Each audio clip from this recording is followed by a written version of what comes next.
It's my career.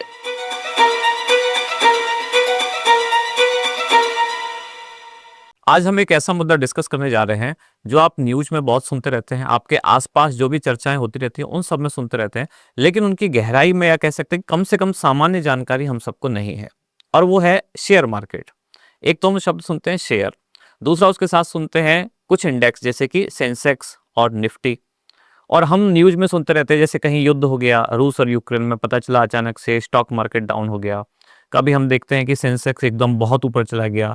यानी ये सारी चर्चाएं जो हमारे आसपास हम सुनते रहते हैं, लेकिन इनकी हमको एक सामान्य समझ नहीं है। आज हम वही देखने वाले हैं कि पहले हम ये समझेंगे शेयर क्या होता है, शेयर का मतलब क्या है, इसकी शुरुआत कैसे हुई, शेयर मार्केट क्या होता है, Bombay stock exchange, national stock exchange ये दोनों क्या है, सेंसेक्स क्या है, निफ्टी क्या है, इनकी ज़रूरत क्यों पड़ती है, इनकी कैलकुलेशन कैसे होती है कि सेंसेक्स कभी अप सेंसेक्स कभी डाउन, ब्लू चिप कंपनी किसको बोलते हैं। ये सारी सामान्य जानकारी जो हमारे एग्जाम के लिए तो उपयोगी है ही, लेकिन हमारी जनरल नॉलेज के लिए भी बहुत ज़्यादा उपयोगी है। वही सब हम यहाँ डिस्कस करने वाले हैं। शुरुआत करते हैं सबसे पहले एक सामान्य शब्द जिसका नाम है शेयर। शेयर क्या होता है? एक सामान्य सा शब्द जैसे आप अपने आम बोलचाल में या हर दिन के कार्यक्रम में भी कहीं ना कहीं सुनते रहते हैं, जैसे कि खाना शेयर करना। जैसे अगर एक ही रूम में दो लोग रहते तो हम बोलते हैं कि रूम शेयर करना। जैसे कुछ लोग अगर हॉस्टल में रहते तो हम बोलते हैं कि हॉस्टल में बाकी सारे सामान अपने शेयर करना। ऐसा ही मार्केट में है शेयर। शेयर का मतलब दरअसल हिस्सा ही है। अब ये हिस्सा किस में है? ये कंपनी के मालिकाना हक में हिस्सा है। इसका मतलब क्या हुआ? जैसे कि मान लो तो कोई कंपनी, मानने के लिए मान लेते हैं कि 100 रुपए की कोई उसकी टोटल वैल्यू है। अब उसमें से कंपनी को अपना प्रोडक्शन और बढ़ाना है, उसको अपना व्यापार और बढ़ाना है, बिजनेस और बढ़ाना है। अब उसको और ज़्यादा पैसे की ज़रूरत है और पैसा उसके पास नहीं है, अगर खुद के पास नहीं है, तब वो क्या करते हैं? पब्लिक के पास जाते हैं और पब्लिक से कहते हैं कि हम आपको हमारी कंपनी में हिस्सेदारी दे रहे हैं, यानी कि आप हमारी कंपनी के मालिक बन जाओ कुछ परसेंटेज हिस्से के। बदले में कंपनी जितना प्रॉफिट कमाएगी उतना लाभ आपको मिलता रहेगा, जिसको इंग्लिश में कहते हैं डिविडेंड। यानी कि ये एक ऐसी बात हुई, जैसे एक सामान्य सा मैं उदाहरण दूं कि अगर आप कोई एक अपनी दुकान चला रहे हैं, अब आप चाहते हैं कि दुकान का और विस्तार किया जाए, उसमें और ज़्यादा सामान भरा जाए या एक और दुकान खोल ली जाए, पर आपके पास पैसा उतना नहीं है। तो आपने क्या किया? अपने साथ एक साझेदार और रख लिया, एक व्यक्ति को और अपने दोस्त को साथ ले लिया और उसको बोला कि तुम हमें पैसा दो, व्यापार हम करेंगे, सारा काम धाम हम करेंगे, आप केवल पैसा लगा दो और जितना लाभ आता रहेगा तो आपने जितना पैसा लगाया है उसके अनुपात में आपको वो लाभांश मिलता रहेगा। दरअसल यही शेयर है। जैसे कोई कंपनी, जैसे मैंने शुरुआत में बोली 100 रुपए की है, अब ये उन्होंने 100 और अपना व्यापार बढ़ा लिया और ये उसने शेयर कर दिए, यानी कि बाकी सबको अपनी हिस्सेदारी बांट दी। अब जैसे आपने शेयर खरीदे, अब आपने उस 100 में से 10 रुपए का अगर शेयर खरीदा है, तो इसका मतलब ये हो गया कि आप उस कंपनी में 10% भागीदार हो गए, उसके मालिकाना हक में एक तरह से आप 10% शामिल हो गए। अब कंपनी जितना लाभ कमाती जाएगी उसका उसी अनुपात में आपको हिस्सा मिलता जाएगा। यानी बिल्कुल एक सामान्य सी जानकारी कि शेयर यानी कि हिस्सा, किसी कंपनी में आपका हिस्सा, ये कहलाता है आपका शेयर। अब सवाल उठता है कि इसकी शुरुआत कैसे हुई होगी? किसने सबसे पहले सोचा होगा कि इस तरह से हम एक बिजनेस कर सकते हैं? ये इनोवेशन किसने किया? तो इसकी शुरुआत हुई यूरोपीय व्यापारियों से, और यूरोप में भी डच व्यापारियों से।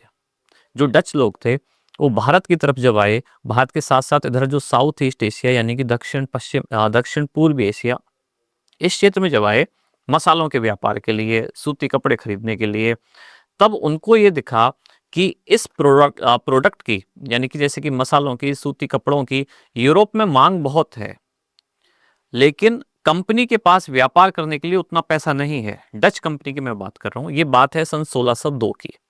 डच कंपनी को ये लगा कि अगर हमारे पास पैसा कहीं से भी आ जाए तो पैसा डूबने वाला नहीं है, क्योंकि अगर हम उधार लेकर भी ये व्यापार करेंगे तो हमारी डिमांड इतनी ज़्यादा है कि सामान हाथों हाथ बिक जाएगा। तो उनको इस बात की कोई चिंता नहीं थी कि पैसा डूब जाएगा। उधार लेके अगर बिजनेस किया तो उनको केवल चिंता इस बात की थी कि पैसा कहीं से आए, कोई हमको पैसा दे, हमारे व्यापार में पैसा लगाए और बदले में हम उसको जितना भी प्रॉफिट होगा उसका एक हिस्सा दे देंगे। यहीं से एक तरह का एक आइडिया आया शेयर मार्केट बनाने का, यानी कि ये एक इनोवेशन है डच ईस्ट इंडिया कंपनी का, और इसकी शुरुआत होती है वर्ष 1602 से। जब ये डच लोग, Dutch east India company Bharat की तरफ और दक्षिण पूर्वी एशिया की तरफ जब आई, तब इनके पास उतना ज़्यादा पैसा नहीं था जितना इनको चाहिए था। तो इन्होंने क्या किया, आम जनता से पैसा लिया कि आप अपना पैसा लगाओ, हम व्यापार करेंगे और वहाँ से जो फ़ायदा हमको होगा, उसमें हम आपको भी हिस्सा देंगे। तो इस तरह से कहा जाता है शेयर मार्केट का एक आइडिया आया, एक इनोवेशन हुआ और यहाँ से शुरुआत हुई शेयर की। अब हम अगले मुद्दे पे आते हैं। शेयर मार्केट में हम दो तरह के शब्द सुनते हैं, एक है सेंसेक्स, एक है निफ्टी। एक है नेशनल स्टॉक एक्सचेंज और एक है बॉम्बे स्टॉक एक्सचेंज। अब ये दोनों क्या है? जैसे आपने बहुत बार सुना होगा सेंसेक्स ज़्यादा, सेंसेक्स कम। पहले तो एक शब्द पे जाते हैं कि सेंसेक्स ये शब्द कैसे बना। सेंसेक्स दरअसल दो शब्दों से मिलकर बना है। आधा पार्ट है इसका सेंसिटिविटी यानी कि संवेदी, और पीछे है इंडेक्स, यानी कि सेंसेक्स में दो शब्द हैं, सेंसिटिविटी, इंडेक्स, इन दोनों को मिला के बना शब्द सेंसेक्स। अब सेंसिटिविटी इसमें लिखा हुआ है सेंसिटिव इंडेक्स, यानी कि संवेदी सूचकांक। तो ये संवेदी क्यों है? इसमें ऐसा क्या सेंसिटिव है कि ये जो इंडेक्स है इसको सेंसिटिव इंडेक्स हम कह रहे हैं?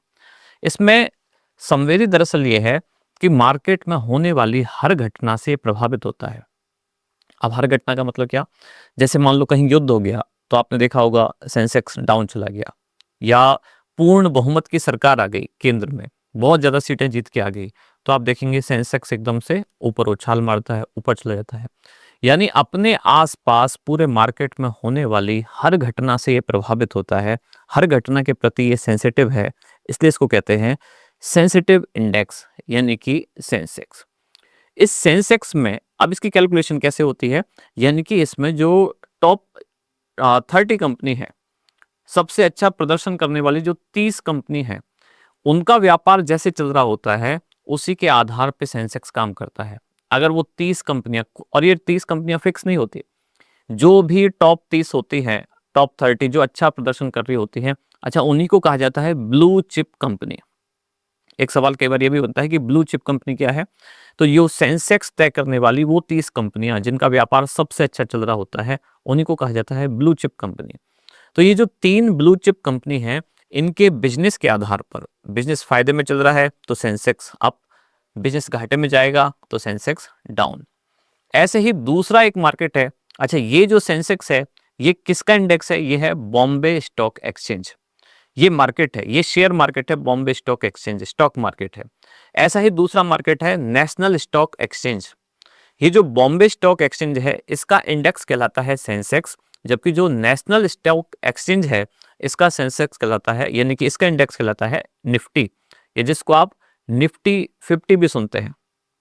जैसे सेंसेक्स अब तो दो शब्द से बना, सेंसिटिव और इंडेक्स, ऐसे ही निफ्टी जो 50 है, ये निफ्टी में एन का मतलब है नेशनल, और बाकी जो आगे शब्द है ये लिया गया 50 से, यानी कि नेशनल 50, उसको कहते हैं निफ्टी। यानी कि देश की 50 ऐसी अच्छी कंपनियां जिनका व्यापार बहुत ज्यादा अच्छा चल रहा है, टॉप 50 जो हो गई, उनका इंडेक्स जब कैलकुलेट किया जाएगा तो उसको कहा जाएगा निफ्टी 50। और बॉम्बे स्टॉक एक्सचेंज के अंतर्गत अच्छा प्रदर्शन करने वाली 30 कंपनियों के आधार पर तय होता है सेंसेक्स। अब एक सवाल ये आता है कि बॉम्बे स्टॉक एक्सचेंज और नेशनल स्टॉक एक्सचेंज कब बने, किसके सुझाव पे बने, या किस समिति की सिफारिश पर बने? सबसे पहले जिसको कहा जाता है एशिया का सबसे पुराना स्टॉक मार्केट, ये है बॉम्बे स्टॉक एक्सचेंज, और भारत में इसकी स्थापना हुई सन 1875 में। बम्बई में हुई इसलिए नाम है बॉम्बे स्टॉक एक्सचेंज, और इसी का इंडेक्स कहलाता है सेंसेक्स। बाद में इसके बहुत साल बाद स्थापना हुई नेशनल स्टॉक एक्सचेंज की। एक समिति बनी थी फेरवानी समिति। फेरवानी समिति ने अपनी रिपोर्ट प्रकाशित की वर्ष 1991, और 1991 की उस रिपोर्ट के आधार पर ये निफ्टी यानी कि नेशनल स्टॉक एक्सचेंज जो मार्केट है इसका, ये बना कब? 1992 में। 1991 में यानी कि फेरवान समिति ने अपनी रिपोर्ट प्रकाशित की और उस आधार पर एनएससी की स्थापना हुई 1992। यानी कि बीएससी जो कि स्थापित हो चुका था 1875, उससे 100 साल से भी ज़्यादा समय के बाद स्थापना हुई किसकी? तो वो स्थापना होती है नेशनल स्टॉक एक्सचेंज की, जिसका इंडेक्स कहलाता है निफ्टी। ये तो दोनों मार्केट के बारे में सामान्य से बात हुई, लेकिन जो बॉम्बे स्टॉक एक्सचेंज है, जैसे हमने यहाँ तो नेशनल स्टॉक एक्सचेंज में तो बोला कि फेरवानी समिति, ऐसे ही जो बॉम्बे स्टॉक एक्सचेंज है इसकी स्थापना हुई थी वर्ष 1989 में। और इसकी स्थापना जिनकी सिफारिश पर हुई है, कह सकते हैं जिन्होंने की, उनका नाम है दीपक मोहानी। ये बॉम्बे स्टॉक एक्सचेंज नहीं, ये इन्होंने जिसकी स्थापना की वो है सेंसेक्स, यानी कि सेंसिटिविटी इंडेक्स। ये कब से शुरू हुआ है? 1989 से।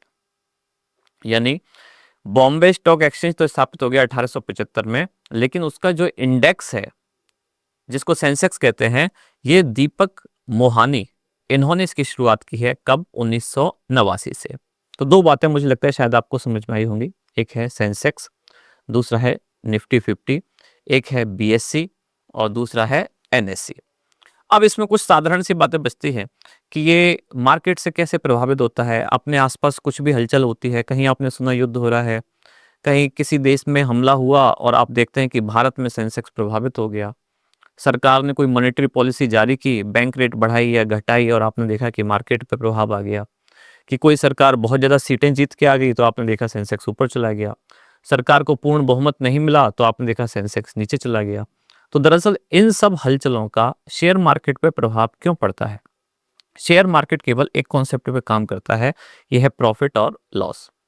अगर कंपनी को, जो भी स्टॉक एक्सचेंज वाली कंपनी है, इनको लगता है कि आसपास के वातावरण में कुछ भी अगर ऐसा होता है जिससे उनके व्यापार को फायदा या नुकसान होता है, अगर उनको ऐसा प्रतीत भी होता है, आभास भी होता है कि आसपास होने वाली घटनाओं से कंपनी के व्यापार को फायदा होगा, तो सेंसेक्स और निफ्टी दोनों ही ऊपर चढ़ते हैं। और अगर उनको लगता है कि आसपास होने वाली घटनाओं से कंपनी के व्यापार को नुकसान होगा, तो सेंसेक्स और निफ्टी दोनों ही नीचे जाते हैं। जैसे मान लो मैं एक उदाहरण देता हूँ, अभी ईरान में और इजराइल में एक झगड़ा हुआ, युद्ध जैसी स्थिति आ गई, बल्कि हो भी गया युद्ध, छोटा सा एक युद्ध हो गया। अब इसके बाद क्या हुआ? अगर ईरान और इजराइल में युद्ध होता है तो आसपास के पूरे क्षेत्र में तेल के दाम बढ़ जाएंगे, यानी कि क्रूड ऑयल के जो भाव हैं वो बढ़ जाएंगे। और भारत जिसकी जो अपनी जरूरत का 80% क्रूड ऑयल आयात करता है, अब भारत को अपनी जरूरत का 80% क्रूड ऑयल चाहिए, और जहां से भारत खरीदता है उस क्षेत्र में युद्ध चल रहा है।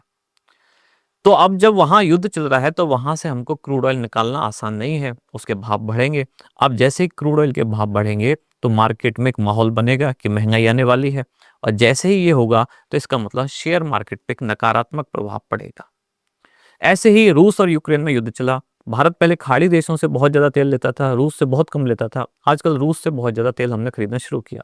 अब रूस यूक्रेन में युद्ध हो, या इजराइल और फिलिस्तीन में हो, इजराइल में और ईरान में हो, या दुनिया के किसी भी कोने में हो, आज कोई भी देश एकदम सेपरेट नहीं है। सब आपस में जुड़े हुए हैं, सबकी अर्थव्यवस्था आपस में जुड़ी हुई है, सबका व्यापार आपस में जुड़ा हुआ है। तो अगर एक देश में कोई घटनाक्रम होता है तो पूरी दुनिया में उसका फर्क पड़ता है। अब या तो ये व्यापार के लिए सकारात्मक होता है या नकारात्मक। जैसे कि कोविड में लॉकडाउन लगाना पड़ा। अब जब कोविड में लॉकडाउन लगा दिया गया, लॉकडाउन का मतलब क्या हुआ? सब कुछ बंद, व्यापार बंद, दुकानें बंद, बिजनेस बंद। इसके बाद क्या होगा? सीधी सी बात है, जैसे ही व्यापार बंद होगा, यानी कि कंपनी जो भी शेयर मार्केट में इंडेक्स तय करती है उन सबके व्यापार में होगा घाटा। और व्यापार में घाटा होने का मतलब सेंसेक्स और निफ्टी दोनों ही जाएंगे नीचे।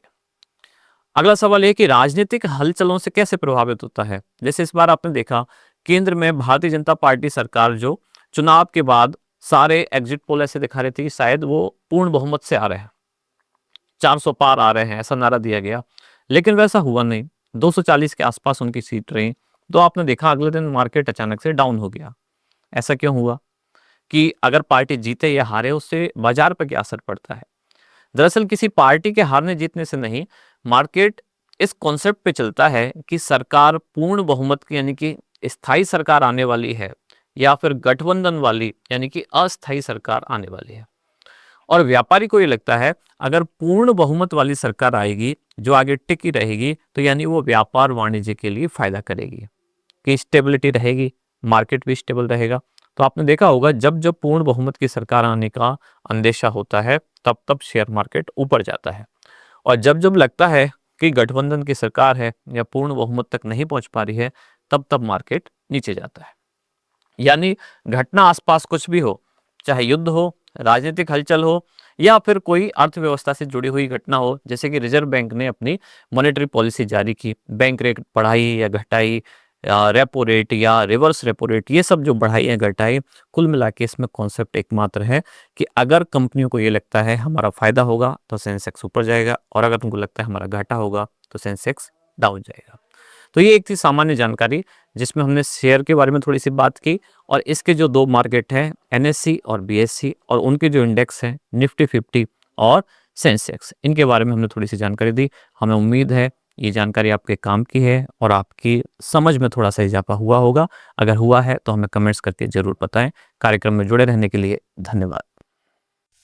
आप सुन रहे थे let's mike more than radio. Follow कीजिए हमें हमारे सोशल मीडिया प्लेटफॉर्म्स पर। It's time for news. It's time for more than radio. Presenting the first radio news app, Let's Mic. Let's Mic, a news-based app on your phone where you get to watch and listen news, talk shows, interviews, radio show podcasts. On Let's Mic, you get all relevant information of TV, print, radio, podcast, and digital. Let's Mic talks about every segment of life.